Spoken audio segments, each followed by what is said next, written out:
Olá, hoje nós vamos falar sobre bullying. Os dois lados do bullying, tanto do ponto de vista de quem é vítima de bullying, do ponto de vista de quem pratica o bullying. Você sabe o que é o bullying?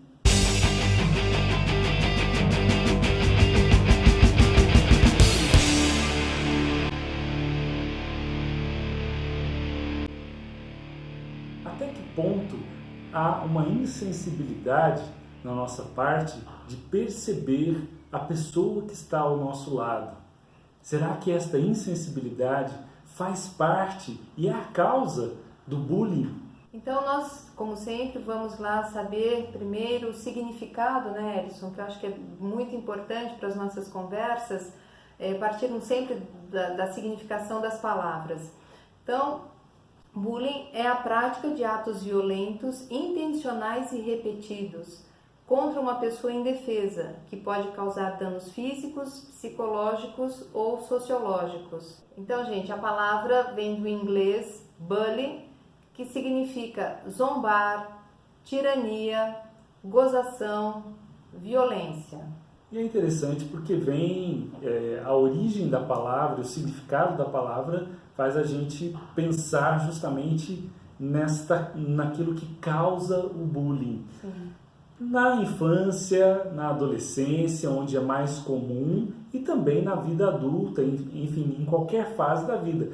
Lógico que partindo do princípio de que é esperado que, pelo menos na vida adulta, a pessoa tenha capacidade de entender as causas, o porquê e também saber se defender. Já a criança e o adolescente não está preparado para se defender muitas vezes. E por que será que a criança ou o adolescente não está preparado para se defender? É interessante porque aqui no Brasil também, né, esse termo bullying é relacionado com zombaria, ridicularizar, colocar apelidos humilhantes, bater, tocar. Então tem aí uma conversa para a gente fazer sobre, né, essa realidade que acontece, que tem acontecido muito aqui no nosso dia a dia, que a gente tem acesso. Há, no ponto de vista do estudo de grupos, um ponto que é importante nós destacarmos. Todo grupo tem uma tendência de eleger uma pessoa para ser o PI, quer dizer, o problema identificado, aquela pessoa que é muitas vezes usada como bode expiatório. Diante dos problemas pessoais de cada um, as pessoas tendem a escolher uma pessoa para projetar naquela pessoa os seus próprios problemas. E é interessante, né, Edson, porque nessa escolha, geralmente a vítima, entre aspas, é sempre uma pessoa identificada como uma pessoa mais sensível, uma pessoa mais tímida, uma pessoa mais reservada. Então, o grupo vê ali, né, o bode expiatório perfeito para que Sim. eles possam começar a praticar o bullying. E, Amara, isso pode acontecer, como é comum a gente perceber as consequências disso na escola. Né? Na escola... O lugar mais comum de acontecer o bullying é na escola. Exato. Isso é um dado, inclusive, no mundo inteiro, o bullying é mais praticado no ambiente escolar mesmo. Contudo, ele também pode acontecer em casa. E muitas vezes sem que a família perceba. Então, quando o pai, a mãe ou os irmãos vão ali comparando, né, aquele filho com outro filho. É interessante porque as pessoas, os pais, né, os familiares, não têm essa consciência de que estão praticando, fazendo um comparativo, tipo, poxa, o seu irmão mais velho estuda sem precisar mandar, faz a tarefa sem precisar mandar, você sempre fica aí tendo que mandar tomar banho e tal. Então, sempre esse comparativo, gente, é algo que, conforme a criança vai entendendo esse comparativo, ela começa a se diminuir, ela começa a ter desconfianças de si mesmas, né, das suas capacidades. Então, isso é muito sério.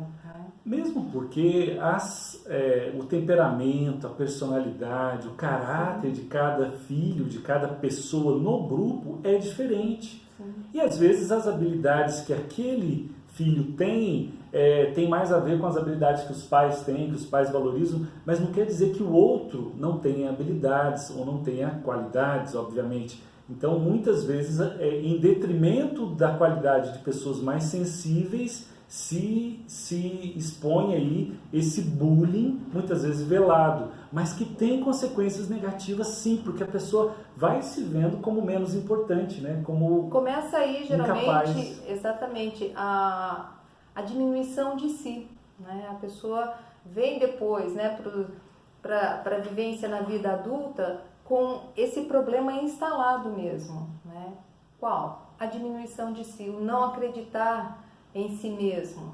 Então nós vamos ver, para aquele que sofre o bullying, ele pode ter ali, né, começar a ter mudanças de comportamento e tem alguns sintomas específicos para a gente observar. Quem observar? Os pais e os professores, porque, como a gente disse, é na escola que geralmente fica mais visível a manifestação do bullying. Então, distúrbios do sono, distúrbios alimentares, irritabilidade, a perda de interesse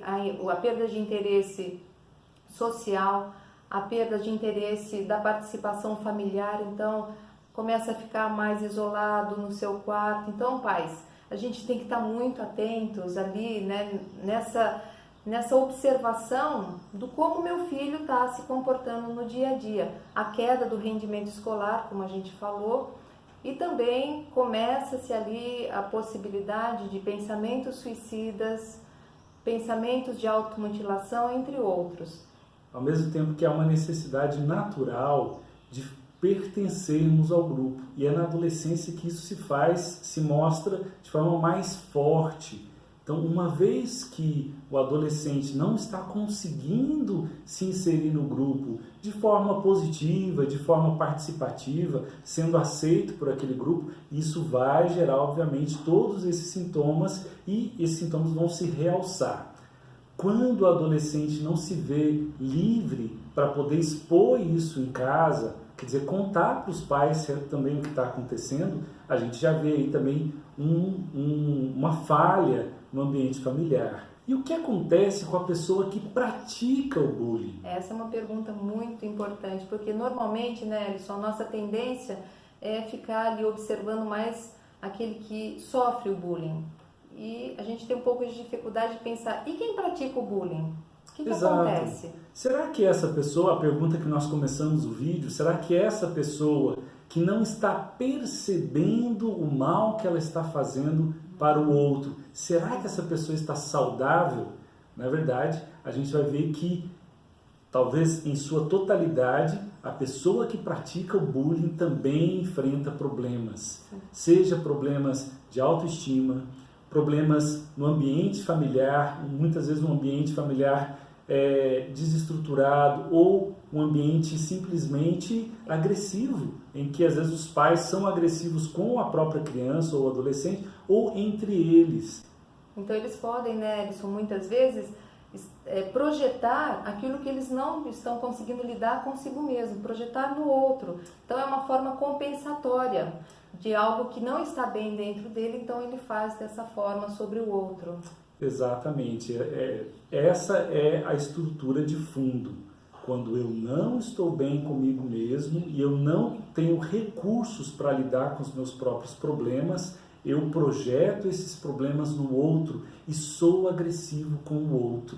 Na verdade, isso se faz presente não só no bullying, isso se faz presente na nossa vida em todas as idades e em todos os meios, quando nós não estamos sabendo lidar com os nossos próprios problemas. E aí gera a agressividade com o outro, e aí gera esse sentimento que muitas vezes parece uma maldade gratuita, né, Amara? Uma maldade refinada, né?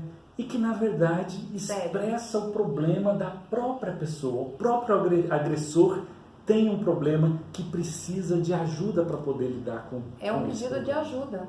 Sim. Se você for observar, esse que pratica o bullying, ele também está demonstrando na sua prática que ele precisa de ajuda também. E é interessante também, nesse ponto de compensação, que nós estamos destacando, por quê? Porque se a pessoa está sendo agressiva, se ela está sendo se impondo pela força, é porque no fundo, ela se sente profundamente fragilizada. Por trás de um agressor tem alguém muito fragilizado. Então, a gente chega à conclusão, né, que o pano de fundo, se a gente pudesse falar assim, né, o pano de fundo dessas duas realidades, ou seja, de quem sofre o bullying e de quem pratica o bullying, é o mesmo, ou seja, é um sofrimento, né, Ellison? É um sofrimento e bem grande. Sim, de um lado, alguém que não sabe lidar com seus próprios problemas e projeta no outro, e do outro, a pessoa que está sofrendo o bullying, ela não está sabendo também se colocar diante desse agressor, diante desse que está projetando nela o sofrimento. E é interessante porque a partir daí, principalmente a pessoa que sofre o bullying, ela pode encontrar nesse sofrimento uma mola propulsora para o seu próprio desenvolvimento. Uma matéria-prima, né, para poder calcar bem o seu desenvolvimento. Exato. E existem relatos de tantas pessoas, gente, pessoas de várias áreas das ciências, enfim, de que sofreram bullying quando eram menores e que transformaram aquilo em motivação para poder construir uma carreira. O próprio ex-presidente dos Estados Unidos, Barack Obama, uma vez ele fez esse relato, que ele sofria muito bullying quando era menor, mas que isso fez com que ele buscasse ainda mais uma forma de superar os suas próprias limitações. E a gente vê que isso é possível. Aliás, é possível tanto que a pessoa que sofre o bullying, que ela se torna uma grande pessoa lá na frente, tanto a pessoa que está praticando bullying, às vezes sem perceber, que ela possa buscar recursos para poder lidar com seus próprios problemas e se transformar numa pessoa que possa contribuir com a sociedade. Então, nós temos esse papel, nós adultos, de ajudar, né, essas crianças e esses adolescentes que estão em formação, de ajudá-los a descobrirem, né, que eles podem mudar as suas atitudes diante daquilo que eles estão sofrendo, daquele sofrimento que eles estão vivendo. E uma das formas dessa ajuda, além da educação, além do ouvido, além de criar um ambiente saudável para que eles possam se expressar, é também sendo referências positivas. Sim.